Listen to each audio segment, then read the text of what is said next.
What's up, everybody? Welcome to another episode of Why We Love PlayStation VR. Sitting across from me this week and every week, he's King of all VR, King Sofa King. He's the King of Kong. The King of Kong. It's Jeremy King. Hey, yes, clapping for myself again. There you go. Someone might as well do it, right? Yep. And then sitting to my left this week and every week, and you're kind of right, I don't know. is Brian Paul. And every week on Why We Love PlayStation VR, we dip into the PSVR archive. We pull out a game at random. Very. Play the crap out of it. Mm-hmm. Check into it, see if it's being loved by the developers, any updates, any DLC, any patches, and then we let you know, the loyal game cats, if it's worth your time. That being said, Jeremy, what game did we decide to play this week? Pixel Ripped 1989. I'm glad you got the year right. I was a little concerned. I know. Right, because soon there'll be My heart another skipped. one. It's like, is the year right? Soon there'll be another one, and we don't want to confuse them. Nope. Pixel Ripped 1989 by Arvory Immersive Experiences, released July 31st, 2018. Yeah. We're finally playing old games again. I know, right? It released for $24.99. Jeremy, what kind of game? Ooh, this is going to be a tricky one. Yeah. Is Pixel Ripped 1989? A very meta platformer. Yeah, I guess you could call it platformer in a weird Inception way. You're like in the game, within the game, and out of the game, but also you are in the game, playing the game. Yeah, it's certainly a 2D platformer. Oh yeah, but with so many VR elements added. yeah, It's very cool. I feel like you're playing a game in first person and third person. They really mess with that frequently. And so early on too in the PlayStation's life cycle of VR. Yeah, yeah, they did. We'll get into it, but good job. Well, yeah. You played this game as a girl named in first person. Mm-hmm. You're a grade school girl named Nicola. Oh yeah, and then the character's Dot, right? Right. So the character you're controlling, your little Sonic the Hedgehog / Mega Man / Mario character on screen, is named Dot. Yep. And the two of you work together to take down an evil sorcerer whose name I totally already forgot. Not Goblin, because he didn't like when you called them Goblin. It's Cyblin. Cyblin. Oh, so Maybe sorry, like a cyber goblin. Maybe that's it. Yeah, that must be it. Cyblin. So the first stage opens up, and you're in a classroom. Yeah. First person. Yep. You're a little girl in a classroom. Kids are running rampant, man. They're like partying on the chaos, desk, right? Yeah. Public schools for you. It reminds me of an old '80s movie type. It was like Fast Times at Ridgemont High. Yeah. You know? And everything intentionally is supposed to remind you of the '80s. Yeah. Good job. They did a great job. Right. I mean, I was looking around purposefully today when I replayed it, trying to find as many things that remind me of the '80s as I could. And man, they're everywhere. The calculator, the boombox, you know what I mean? There's a Rubik's Cube sitting there. Rubik's Cube, yeah. There were like Game Boy cartridges, just everywhere. A Game Pro magazine. Yes, I saw that. Yeah, right? yeah. Like imitation Game Pro, whatever it was, but the same logo. There was that pen. Remember those big fat pens when you were in grade school that had all the different colors you could select around the outside? Those still exist.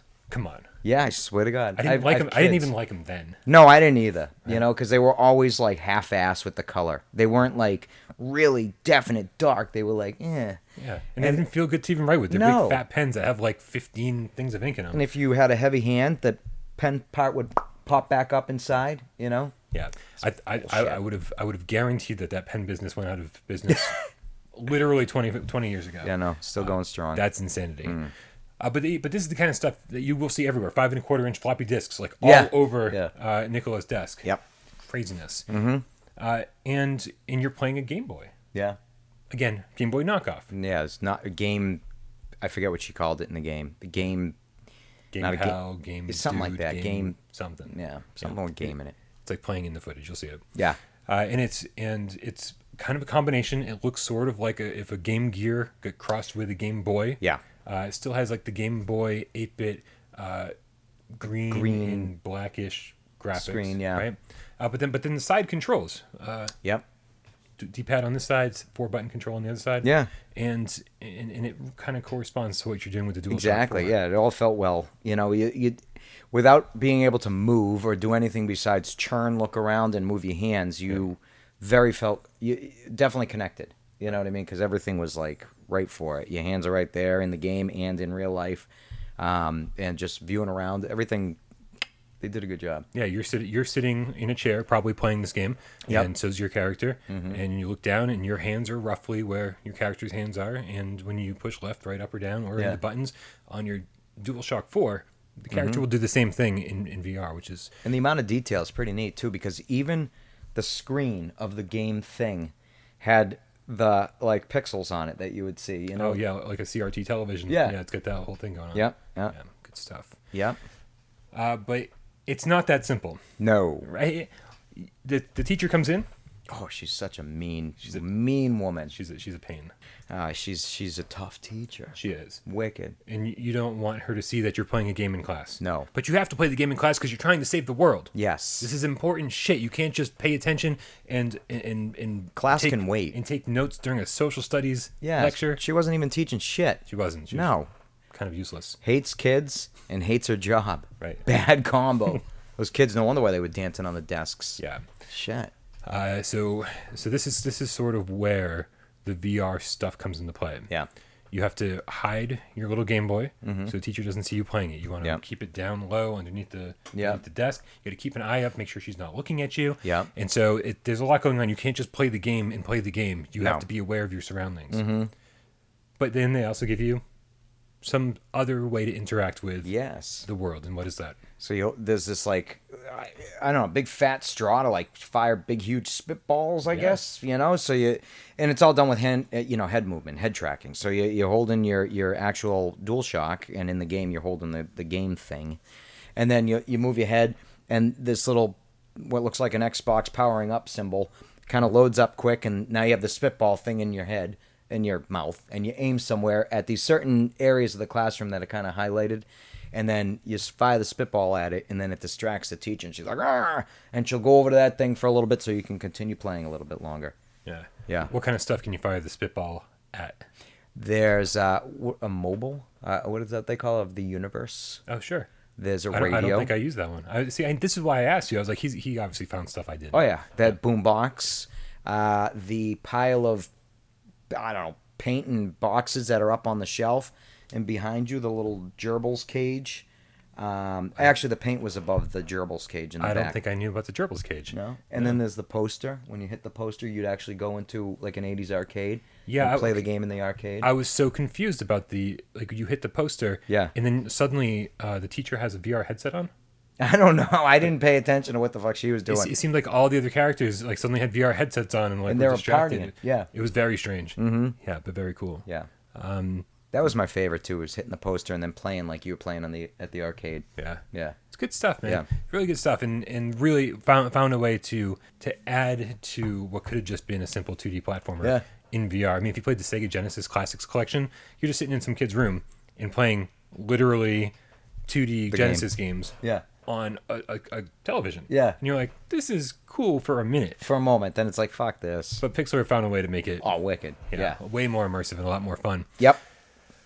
And I don't want to start just giving away everything, but I do want to really convey how much this game changes from moment to moment. Oh, yeah. It's Right. not just, here it is, you're playing a boring-ass green version, Game Boy Color, not even Game Boy Color, regular old Game Boy version of the game.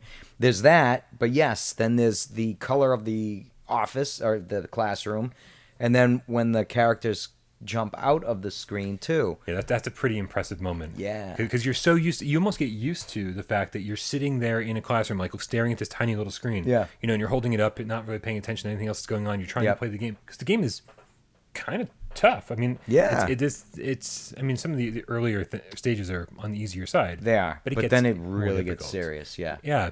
And so, If this game had zero charm, I would have rage quit. Oh many my times. God, yeah. yeah.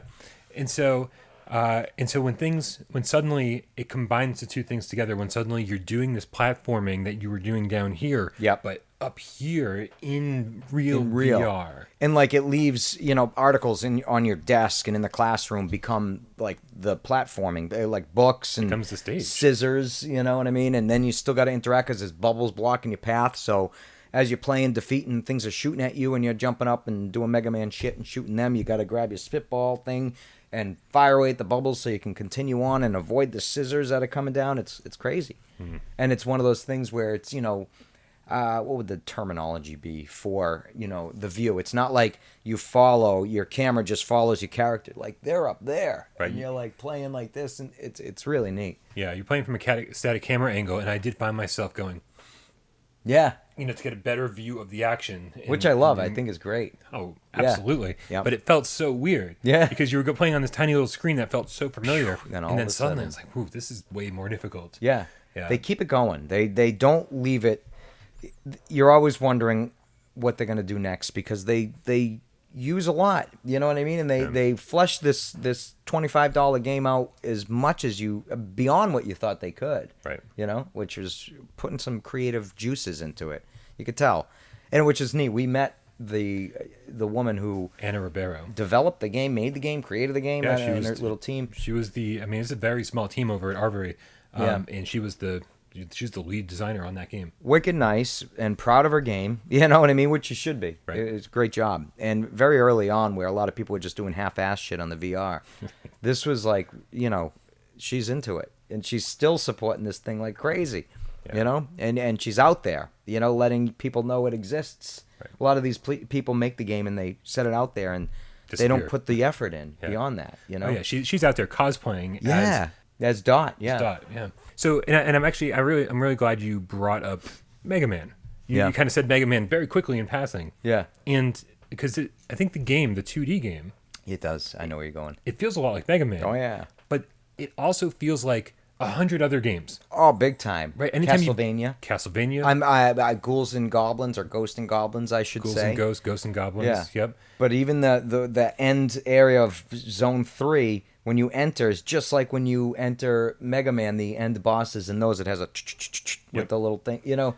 So there's a lot of paying homage to these games. The beginning of each stage says, like level 1, and it does the Sonic the Hedgehog 2 thing. Yeah. Where the it would have been like yellow, blue, and red colors like come in and say stage 1, and then pull back out. Flags like in Mario, right? So everywhere you look, and even and then I think one of my favorite things was, I think it was between stage 1 and 2, or maybe between stage 2 and 3. The wizard dude who is helping you out, the mage. Yeah. He is sleeping near a campfire. Yes, yeah. Right, and it's definitely an homage to Golden Axe. Uh-huh. Right, Yeah. it's like spot on for what happens between levels in Golden Axe. And I was just like, if you're 30 plus years old, or if you've got a huge interest in retro gaming, you're gonna find a ton of things that just hit so close to home, and you go, oh my god, I remember this, and I remember that, and that's that. Everything. And it's everywhere. It is. It's everywhere. It's awesome. Right, and the thing I like. You brought up Anna Ribeiro, and she grew up in Brazil. Learned a lot about her during the interview. Yeah. In Brazil, she didn't grow up with an NES or a Genesis. She had one of those bootleg consoles that played NES and Genesis games in one, totally not legal, right? Yeah. And which is great because that kind of comes across with her Game Boy inspired handheld. Yeah. It's like, oh, look, another bootleg thing. And there's no disconnect. She researched of I don't know if overseas their 80s were very similar to ours, but I imagine not. Yeah. But it is very much all I can remember of the 80s. Yeah, in early 90s. The whole thing looks like an episode of Saved by the Bell, really. Yeah. Right. And then with the lasers, basically, it makes it feel so... it's like the early boxes, the early Capcom boxes had that style on it, right? The Ghouls and Ghosts. Yeah, that's right. NES boxes had that same pattern. Yes, yeah. Yeah, and even the girl that you're playing as, she has a power glove. Power glove on. It's still there. Yeah, no, it's been there for about 4 years. Yeah, it hasn't. Just changes spots. You guys can't see. Maybe I'll turn the camera one of these days. Yeah, you always say that. No. I mean, this is a green screen. What am I gonna do? Green screen that? Yeah, I know. Really, it's ridiculous. It wouldn't make any sense. And so yeah, there's all this stuff going on. And I guess I don't even want to talk about more of the gameplay elements. Yeah. Because I feel like when they kind of throw them at you, that's part of the magic. It is. And so if we talk about each level stage by stage by stage, I'm gonna give it away. Kind of ruins it. Yeah. Right. So let's do the generic thing. Be like, what'd you think of the graphics? how are the graphics on a Game Pro scale of Like a pain scale. Yeah. In the doctor's office. Yeah. It's like, really frowny face. I'm in a lot of pain. You know? Yeah. Graphics are great. I thought they were, 80s enough, retro enough, but also current enough because you are interacting still in the real world, so you still got people around doing things, and that all looks great. Yeah, they're not going for like super realistic here. No. This isn't photorealistic, but it's convincing enough. Oh yeah, Because it's this weird hybrid between kind of realistic, yeah. but they're not going for cartoony. No. I feel like they're just doing as much as they possibly can as a small dev team Yeah. to make it look as good as they can. Yep. And by throwing in so much detail and Yeah. all this stuff everywhere around the level, they totally make up for any technical limitations they might have had. Oh, yeah. Right? And they make things pop in a sense when they merge the two worlds together at certain stages. Yeah. I won't give it away when or how, but it looks really neat seeing the somewhat good looking environments, modern environments mixed with the 2D sprites. Yeah. Oh yeah. So they throw you inside the Game Boy game like before the game even starts. Yeah. Right. And so seeing your DualShock 4 as a Little pixelated cardboard 2D flat thing. Yeah, that's- Even looking in the mirror on the side, you see your character in yourself. this mirror. Yeah, it was neat. Yeah. So again, another great way they implemented that. Yep. And all the sound effects, I mean, are in my book are totally spot on. Oh, wicked. Right. Yeah. All the The music. shooting sound and everything. Oh yeah. Yeah. It all seems like it's inspired from games that we love. Yeah. Yeah. Everything sounds great. Yep. So. Including the tension, that frustration you get for wanting to fucking rage quit. Yeah. It's there. Yeah. Oh yeah. Well, Those platformers are like, oh. So let me ask you this: how long did it take you to beat the game? So not even 2 hours. Okay, I am so done with you. I was blown away when you said it's probably gonna be about 4 hours. Well, 4 hours because of the difficulty level. That last boss, Oh my god, It's killer. It was right? chaos. I can beat this game in 2 hours now, yeah. but it took me like 4 tries. It took me a lot of tries to get that end guide. I mean, like 4 playthroughs to get under 2 hours. Oh wow. Right? It's like I am not that good at this game, and so the fact that you did 2 hours on your first playthrough, Yeah. is good job. It was a smidge under 2 hours. Yeah. And I was almost wondering, I'm like, am I missing? And then at this point, it's like, all right, Brian, I know the scale of like, it's like, the alligator eats the bigger number and then leads to so I look at my time and the time that it takes you. But you put some more thought and care and probably explore shit. I don't know. I play it. It's not like I avoid I'm just it. not as good as you are. Oh, I did luck out one time. I did the Mario thing, and I'm like, I wonder. And I jumped on top of something and ran the opposite way, Yeah. and it led me to 3 doors. Nice, right? So I was able to take one door, and I think I skipped a good portion of something. So that might have been like 8 minutes. You 7 found a minutes. warp zone. Yeah, I found a warp zone. There are hidden cartridges everywhere. Oh my god, yeah. If you just blast through this game, you're gonna find maybe one a level. I found 2. Right? Oh, That was so it. not even. Yeah. Yeah, and so if you want to go back and you want to really find everything this game has to offer, I think there's 5 per level. I could be wrong. Is there really? I think so. Oh. Which is mind-boggling Yeah. because, I mean, it's not like the levels are that long. No, I'm trying to think right now where the hell they would be, and Yeah. no idea. There's no. I don't believe there's any time limit on most of the levels. I don't think so. And Except one I you can do think of. have, I believe, infinite lives because I've died a lot. I died a lot, Yeah. and it always said 2 was the least I'd seen. I'm like, oh, maybe there is a limit, but I died way more than 2 times after that. And the checkpoints are great. Yeah, they are. They're very frequent. They are. So even if this game Except gets in the to chicken you, zone. I hate the chickens. Oh my god, I fucking. Man, I yelled at the chickens. I yelled at myself. I was like, enough of the chickens. But I was like, also, Brian, enough with the chickens. Yeah. Stop shooting the chickens, Brian. I know. You'll You just you'll know what we mean. Yeah, Yeah. you just kind of got to shoot shit, and then all of a sudden you shot a chicken, and you're like, game over. Yeah. They swarm you though, like they do in Link to the Past. I think that was the reference. Yeah, that's right. It just dawned on me now. I'm like, wait a minute, they swarmed you too. Yeah. Yeah, that one went over my head for a moment. 2 more things I want to talk about before we get into our rating scale. Sure. First is controls. Okay. I think the controls are spot on. Yes. However, Yeah. I feel like this is one of those games that you're gonna want to move your camera down for. Yeah. because since it's using the light bar tracking on your DualShock 4 constantly. Yep. And so my camera is about 6.5 feet, 7 feet above me. Okay. Or not above me, but off the floor. Yep. So it's usually just above my head when I'm playing and pointed downward. So it's great for move-controlled games. It's great for, most games. Mm-hmm. But like, you don't have many issues tracking. Almost never. Yeah. But in this game, in like Moss, games that you're usually sitting, using a DualShock 4, you really want that camera right in front of you. Right? You want it at, I was going to say crotch level, at waist level. Wherever you're sitting, you want it right in front of your DualShock 4. Yeah. So that all of your movement, because every so often, and I shouldn't say every so often, I should say pretty frequently when I was playing today, my little Game Boy would start drifting. Okay. I have to give it the little shake like I do for the aim controller, like when it starts drifting in Firewall. Mm-hmm. Give it a little shake, it's fine. But the last thing you want to do is give this thing a little shake while you're in the middle of a platforming game. Oh yeah, no way. Things I'm like, I'm playing. Stop, come back. So there's that. I had no issues with tracking or anything. Good. The one thing I did have, I won't name the stage because things were going on and you had to move quick. I would experience some lag, like some slowdown. Like frame rate or frame rate, where not like where it would stutter, but like my running speed, like normally you'd say run like this, it would like be like this. Interesting. Yeah. And then my controller, when you hit a button and have it, the reaction time would be hindered because of it. Very interesting. Yeah. Interesting. I didn't experience that, but I'm also on the Pro. So yeah. I wonder what's going on. Yeah. And the other thing we should definitely bring up is that on October 30th, 2018, which, geez, why does 2018 suddenly sound like a long time ago? This game came out in 2018, so only a few months after July when it came out. A lifetime ago. It seems like, as far as PSVR is concerned, it feels like a lifetime ago. Oh, yeah. This game feels, it doesn't feel old at all, but it feels like in my head it came out forever ago. Yeah, right? Which is just strange because I think on the last episode we were saying anything after 2000 feels like yesterday.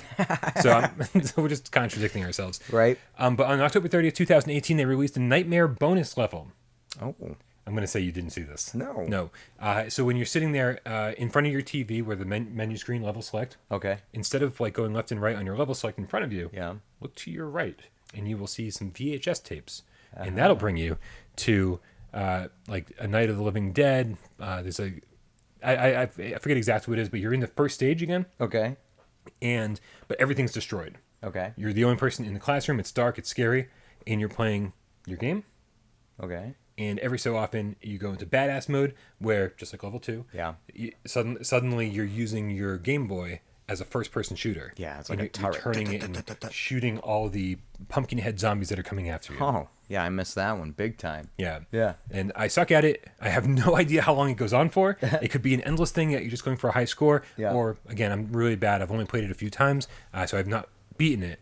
But I will now. I was playing today. I was like, man, why didn't I ever give this more time? Yeah. But I want to go back and see how far that goes. So, free content, bonus content. You can't complain. Good stuff. Nice. Jeremy, I think we should rate this game. I agree. We should definitely rate this thing. What's our rating scale? Excuse me. Yeah. So 1, absolutely get this game. It's, for me, like when the Joker released in theaters, I was there for like the first screening. You'll want to be there to get this fucking How many times have you watched it since buying it on buying it only in bits and pieces twice. Digital or Blu-ray?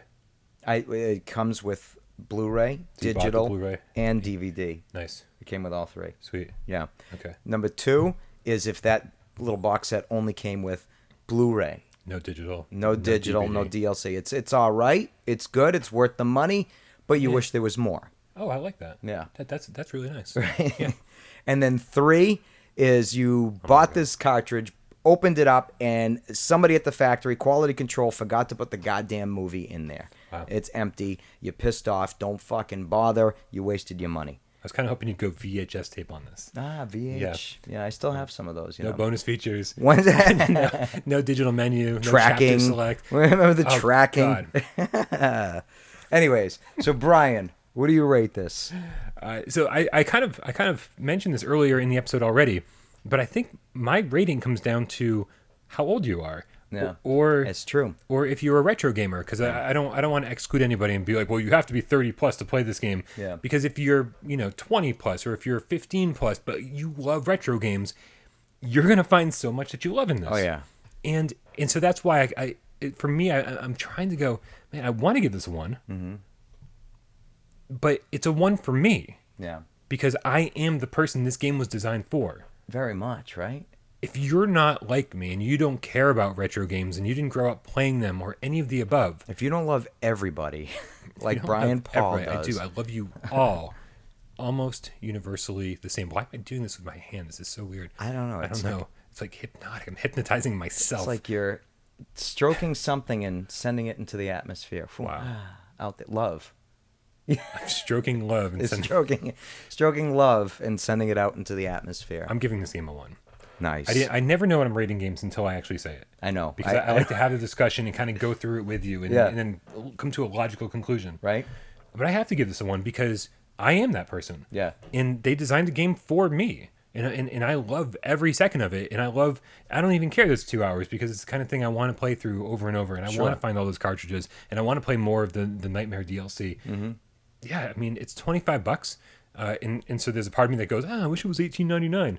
Fuck it, man. Just buy it. It's for the extra $6. It's an unforgettable experience. It's unlike anything else you've ever played. Mm-hmm. And I think when Pixel Ripped 1995 comes out, that'll be the only thing that you go, oh damn, this is now unlike anything else I've ever played. Yeah. Right? It's the only other comparable game. I'm curious of the 90s one. Yeah. Strangely, it looks like it's not like PS1 era. It looks like more like Super Nintendo era. Okay. Right? They kind of went that direction with it. All right. Sweet. But we'll see. Maybe they did add some PS1 stuff. I don't know. We'll see. What about you? Well, for me, all right. So, I loved the sound. I thought it was great.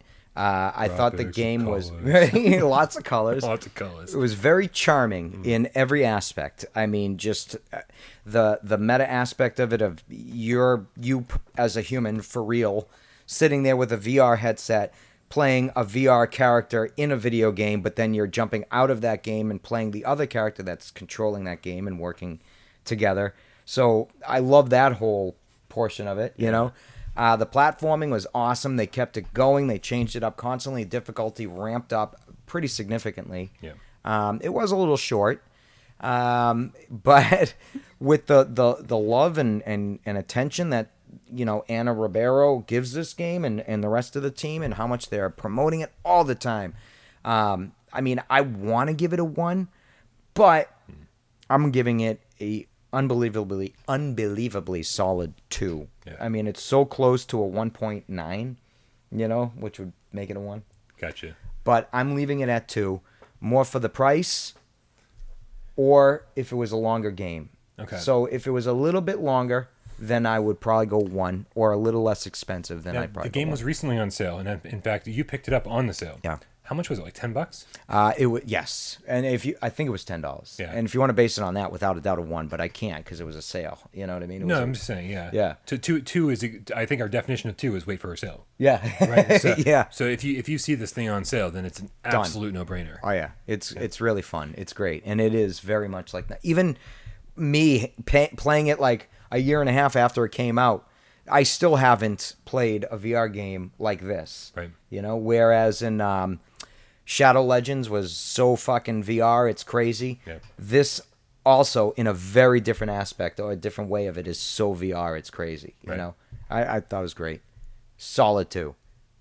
There you have it. Mm-hmm. Good stuff all around. Yep. Yeah, absolute must-have retro gaming. Yep. Fanatics out there, pick this one up.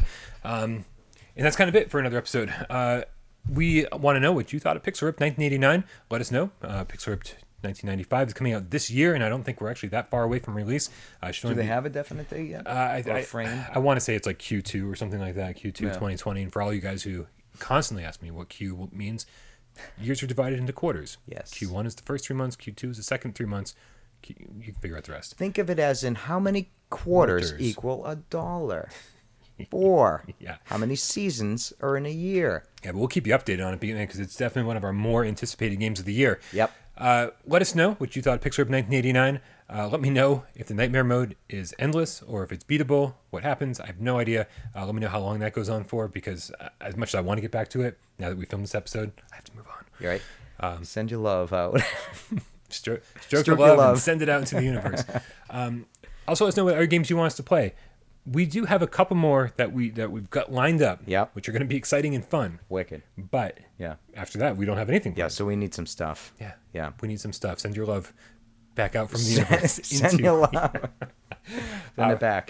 For another episode of Why We Love PlayStation VR, my name is Brian Paul. And I'm Jeremy King. And we'll see you next week.